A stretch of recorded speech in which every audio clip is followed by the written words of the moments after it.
Welcome to another episode of Price Targets with your host Bitcoin Jack. Welcome back, guys. I've recovered my voice after King's Day. I'll have to kind of up the volume a little bit, I guess, for you guys to completely understand me. I'm gonna try and keep it short because my voice is probably gonna run out of road. But I want to touch upon something that crossed my timeline and something I've been thinking about myself for a few weeks as well, but I couldn't really put my finger on it. And I used these last 2 days to kind of figure out how it fits together. But we have this tariff timeline that's starting to weigh upon us. And basically what you need to imagine is in January, February, Trump started to say we're going to have all these tariffs and comply or get tariffed. And this escalated into Liberation Day. I think that was the 2nd of April, where he pretty much like gave everyone like huge tariffs, right? One thing that happened here is probably very likely is that a lot of front loading started to happen. And if they didn't start to front load inventories and orders, and with they I mean companies, they were not taking it too serious, right? What we've seen after is that container shipments started to decrease, so the demand side on the US side started to decrease. And if we assume that Liberation Day was the huge tariff moment where it started to click for a lot of people, then we need to assume that nobody's going to pay the exorbitant fees to actually import stuff from from China to the US from that day on. There's some varying data on how long it takes to ship to the US from China, but let's say after 30 to 40 days, whatever was ordered before Liberation Day has arrived, right? So starting sometime in May,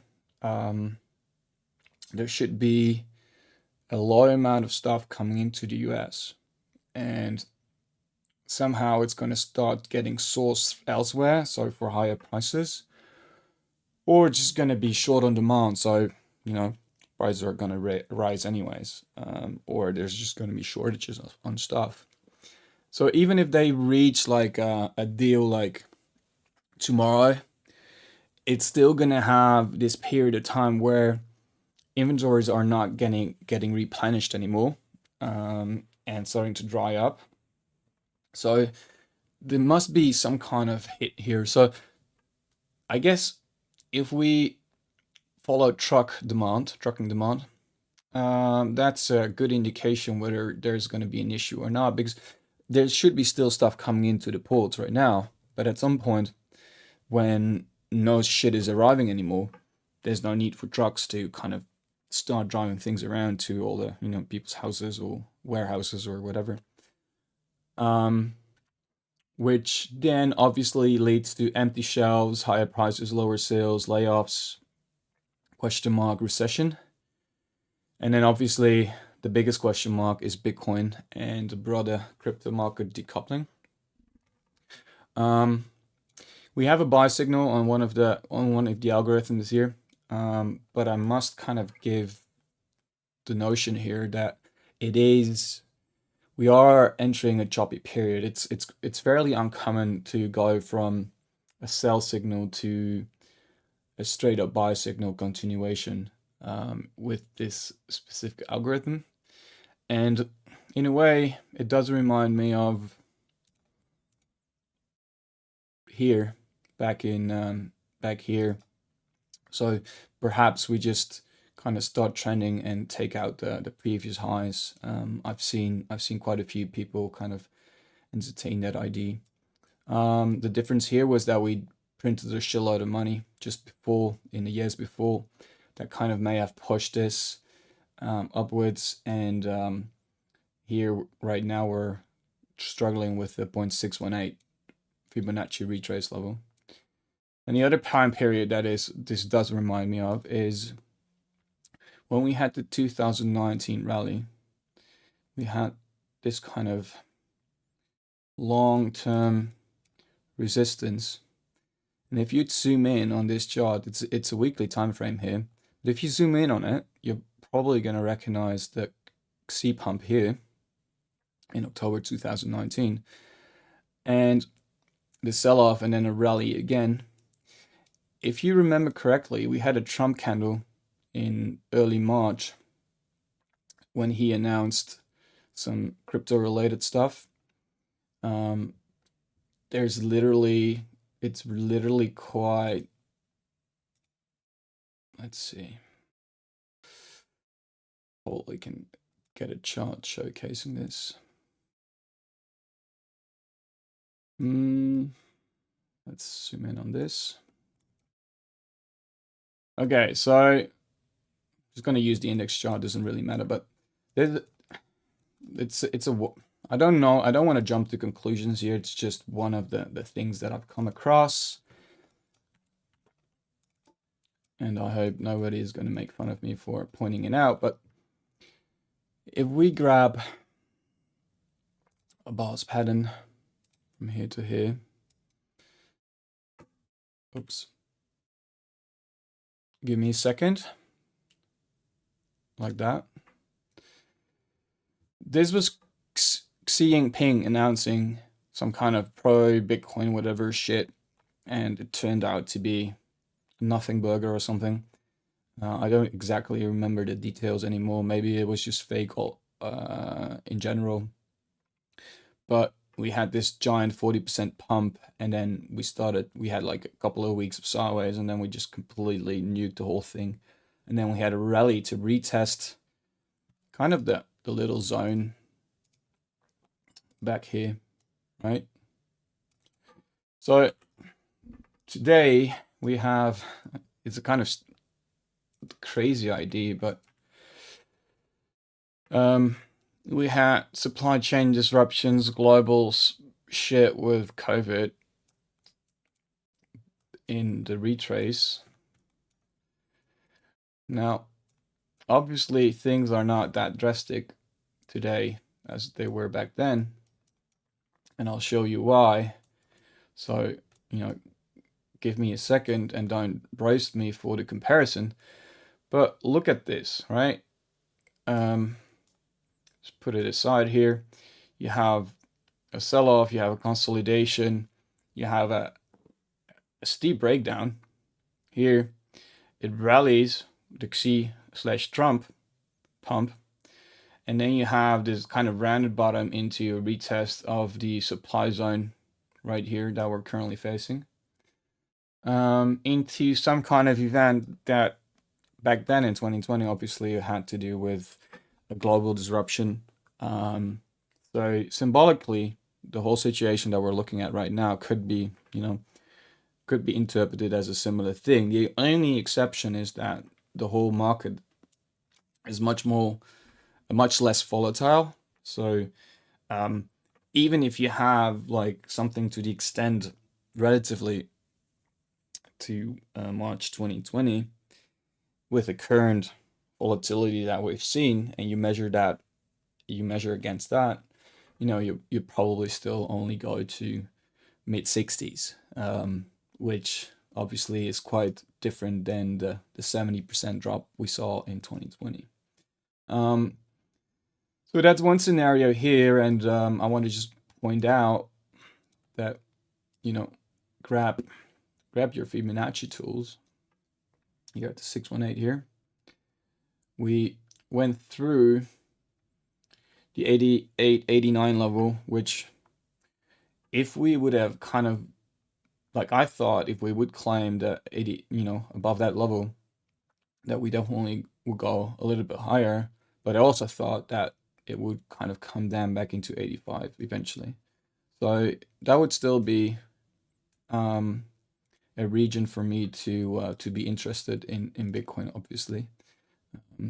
If this is like the start of a new rally, and this is kind of where the rally kind of peters out between here and 97, 98, 100, maybe this is the exact top already, When the first leg of a new kind of rally emerges, most of the times it's going to retrace like at least half of the move, or the 618 or the 786. You can see it over here. It happened there. You can see it over here. It kind of retraced the whole thing. It happened here. I think this was the one, yeah, the 618 level. So usually the first large retrace is going to be something of that size. That doesn't mean that, you know, you can just go and short every resistance that you see, but you definitely, once you see like a bigger retrace happening, that's where you want to start thinking about where you want to go long. And a lot of times it just peters out around somewhere between the 0.5 and the 786 discount level of the initial move. So if we're gonna see that, that's where I'm gonna be interested in it. And to go back, like, do we see like the decoupling of Bitcoin here? If we know that the U.S. market is gonna be having shortages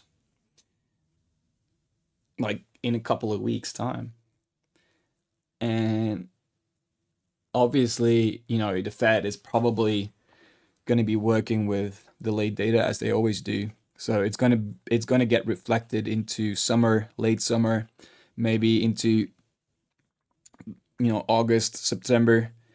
But it's gonna be clear that the issues are gonna be at front, and markets are gonna like price that in before the general public, and these data sets will kind of confirm it. So that brings us to this squiggly that we discussed earlier.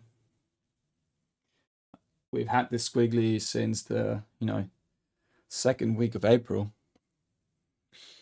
and this definitely didn't go as low as I thought it would, but we did get back above the line here. We've had this rally, even though we kind of know that the market is going to slow it down, even if they reach a deal, which I don't think is on the table right now. There's going to be a period where there's going to be a hit on orders, a hit on consumerism, a hit on revenues, which I, you know, it would only be logical that that has downstream effects that cannot be tamed out of nowhere. So to me, it makes the most sense that, you know, we're about to peak here, or it already has peaked, and we're gonna go down the levels here again. So does Bitcoin evade that? Maybe. I mean, it's kind of trying to reclaim this, but if it gets rejected from this level here, I will have to kind of wait until we reach at least like the 0.5, which is at 85, and then all the way to 79, to have enough of a discount to be able to, you know, to limit the risk on the play. So yeah, it does remind me of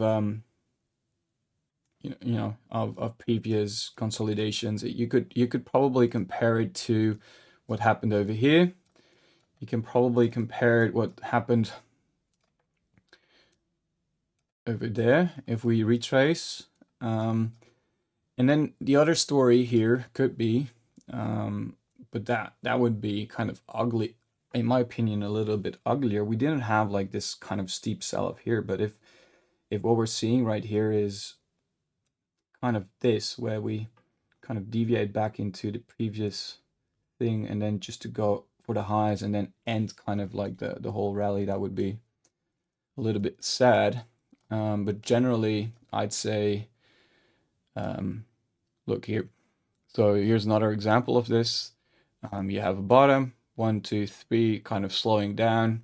You have a rally, and then you retrace this to the 786 in this instance back in 2018, 2019, before you start to rally.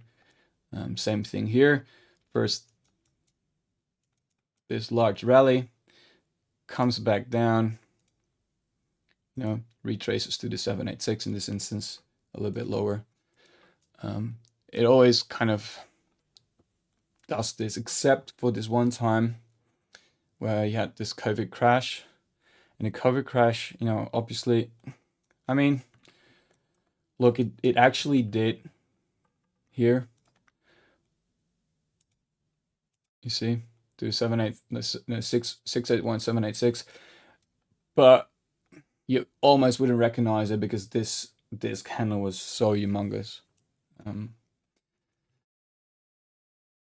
So if we're bullish, which I don't necessarily, I think, eventually probably the case, but for now I think that we're going to be tied to to equities, and there's always this discussion, at some point Bitcoin probably has to decouple. But statistically, historically, it's just not the most likely outcome. So to kind of bet on it blindly is just negative expected value, I'd say, which is unfortunately, like, I like to dream as well, but it's just usually not the case, right? So with that said, if honestly, okay, so if you assume that, as we've said, this is a complacency shoulder, oopsie, on equities, and equities are gonna start, this is an ABC correction or whatever, and this is gonna start like the next leg down. Let's assume that's the top right there, and this is the first leg down to the what was that, April low. Then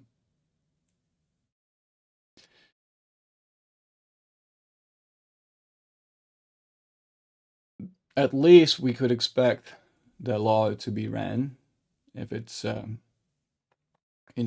if we get like very good news and we can kind of like have Powell intervene plus Trump intervene and have softening and dampening of all the deglobalization and whatever. The more likely scenario is that we get at least a 1-to-1 extension, which gets you to 4,400. And worst case scenario, I mean, for that move, it can always get worse, but that would be, in my opinion, really worst case scenario would be the 1.618 extension level here. And we can grab the fib, from this bottom here, and say, the 618 aligns very nicely with the 1-to-1 extension here. And the 1.618 is a very deep, like, black swan kind of level issue. So bigger picture, this is like a no-brainer buy. Now I think this as well, but you need to kind of figure out whether once that's, if that happens, if there's anything going on that kind of makes like a bad situation in a crazy bad situation, right? So yeah, I think that's, if that's going to happen, if you have a Bitcoin that kind of manages to stick between here, that would be hugely bullish, right? If this becomes like the support here. Obviously you have the scenario where you go, where you kind of do this, and then have a friend of mine calls it the volatility super cycle, where everything is just aimed at max pain. So essentially just keep on raping all extremes in a very short amount of time. So you take out the highs, and then you must come back down and take the lows, and actually at the end of the day you have made no progression. So it's a difficult outlook right now to make like these kind of really high conviction trades. It's I'd say I'd lean on the on equities towards a very steep slowdown that can be dampened by not things that Trump is saying, because everything he's saying is kind of dampening it, but it won't really help. There must be actual substantial actions instead of just words. The words can dampen it now, but it will only result in bigger issues down the line if it were just words, right? So it's a lot of words from my side to kind of explain that we may be. Yeah, let me put it differently. I think it's a good place to kind of be defensive. There might be a chance that Bitcoin decouples, but I think it's unlikely. And May, I mean, we're gonna have to look at May and find evidence for these things that I've written down here, right? There's a couple of accounts on Twitter that probably will be able to kind of track the data a lot more in detail. And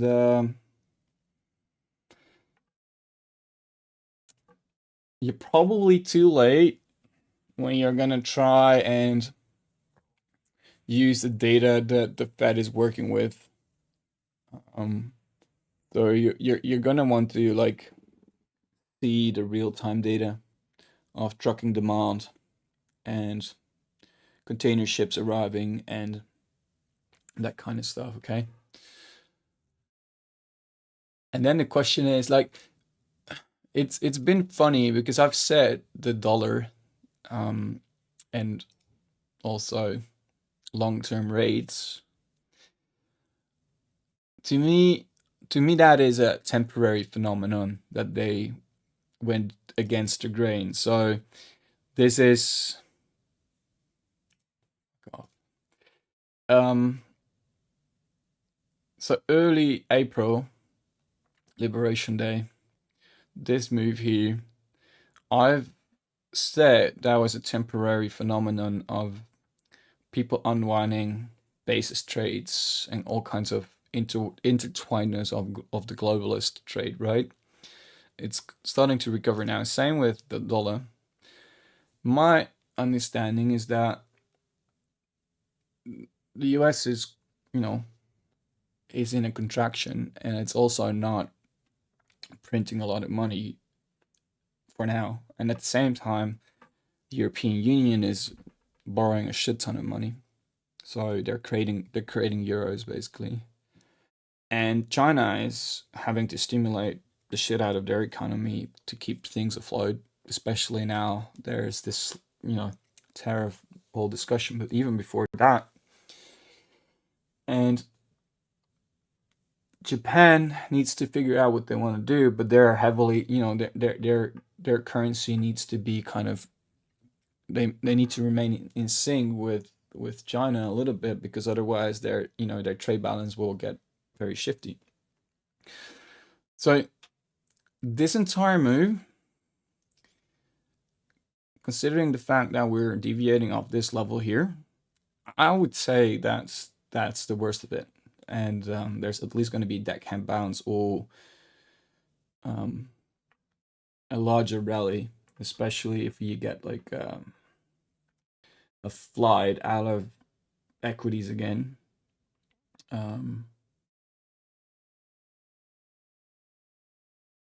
Because at that point, it makes sense that people will fly to Well, gold maybe, but can't hold gold forever. And as long as Powell isn't intervening, that's the dollar might actually be undervalued here. So keep an eye on that, right? And this is interesting. Like, I mean, if we do get this scenario where we run into the resistance, make a little pullback, and then run for all-time highs, maybe this isn't a crazy idea, right? Because we had this whole retracement here on alts, but if that's the last rally we're gonna see here for a while, then this will be crazy. So I'm definitely keeping my my old positions open here, and I'll, if necessary, hedge them and eventually close them. But I think having getting a bucket of exposure here, whilst kind of having an idea and monitoring what Bitcoin is doing. For example, you could get a bucket here of a bunch of alts and then short as a hedge, short this, so you only have the exposure to to the BTC ratio. Yeah, so my voice is kind of losing it again, but I think these are the main points that I want to keep an eye on and put my attention towards the coming week, 2 weeks, 3 weeks. I hope that made a lot of sense, and I hope 26 minutes is not too much of a ramble to get my point across. Could probably use a lot less words, but I appreciate you guys.